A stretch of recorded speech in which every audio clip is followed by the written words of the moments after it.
27 майга 203 тоннаға жетті бұл көрсеткіш. Бір сиырға қожалықтар бойынша 19-да, орташа 19-да 9 килограмм, фермерларныкы 19-да 5 килограмм тәшкил ете.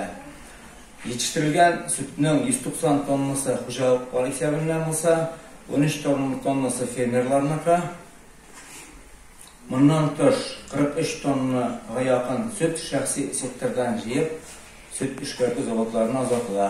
Барысы Құрық мүше етіп бұла, енді мақтанып айтып бұла, район бойынша 250 тоннаға яқын сүт сауыла деп. Сүт жетіштірушілерімізні, фермерларыны, шәхси сектордағы сүт жетіштірушілерімізні шушы зор жеңілері білән құтлап кетеміз.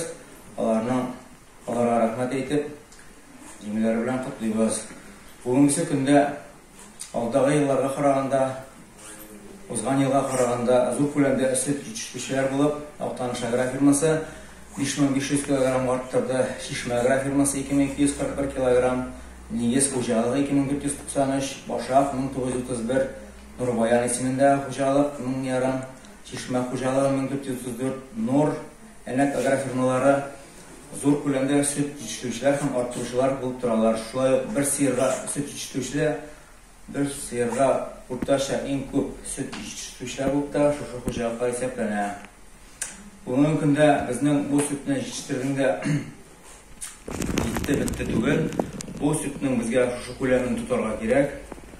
Бұл көлемін тұтып, давамлы рәвештә, планлы рәвештә 200 қожалықтар тарафынан 250 тоннаға, фермерлар тарафынан 20 тоннаға, һәм шәхси сектордан тагын 50 тоннаға арттырып, узган елга, келесі елга инде безнең 300 тоннаға чыгарга тулы мөмкинлек бар дип әйтергә кирәк.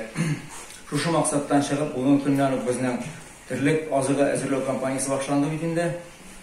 Келесі елга һәм алдагы сөт җитештерү елына безгә моноторны үзмәү максатыннан җәйге лагерлар янына синаж силос базларын формалаштырасы була, баз итеп ясап, күргән дип кенә куеп түгел.